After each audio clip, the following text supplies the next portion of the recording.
Literatura eta musika uztartu ditu Goio Ramosek London Calling izeneko helduentzako lehen liburuan. Idazle bizkaitarrak Agustin Zubikarai beka irabazi zuen iaz novela proiektu honekin. Liburuan jazaletik argi eta garbi ikusten denez, literatura eta musika nire pasio biak hor uztartu ditut, eta bertan kontatzen da, 84 laurogeita zazpira doan garai horretan, Euskal Herriko lagun bik, Josuk eta Mikelek osatzen duten talde baten historia, ezta? Hori hilotzak taldearena.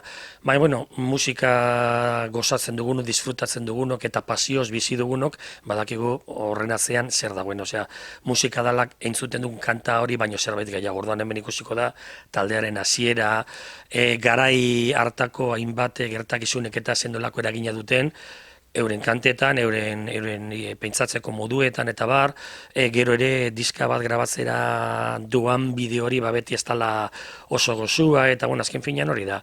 Marko hartan, hori 84 laurogeita zazpira doan Euskal Herriaren marko hartan, bai politikak, violentzia armatua, zera, musika ere kulturetan, giro horretan, talde bat sortzen da eta horre egin nahi du. Ondarroako udalari esker, beka bat dalako ez da, orduan etzen zertan liburu aurretik idatzia egon, eta espada lagin bat aurkeztu, eta gero proiektu da zer idatzi nahi nuen.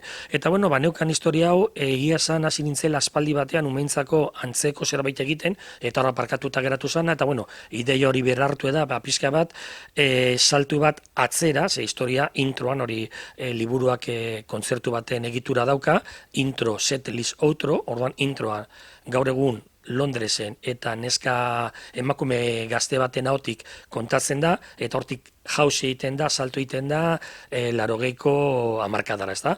Eta, garai hartako kontuak eta. Orduan, horri esker, aurkeztu pizkati buruan nuena, nahiko argi nuen, hori, esan duan bezala, kontzertu baten egitura eman nahi niola lanari, eta, musikak presentzia oso handi izango zuela, atalen hasieran beti QR kode bat agertuko zala, kanta bat entzuteko irakurri bitartean eta horrela. Eta, ideia hor pizkat lausua esango dut, eta egia da ez da mitua, batzuetan komentatzen da, eleberri batek edo literatura lan batek bizitza propioa duela, eta amaitu arte berak agintzen duela. Eta, horrela gertatu da, horrealde batzuetan bai, liburuak agian pentsatuta nuen zerbait idaztera, kontatzera, eraman nahu, ezta? Baina, nik uste dut, esperientzia polita izan da, bekari esker urtebeteko epean gauzatu alizan dotan eta, errepikatzeko modukoa.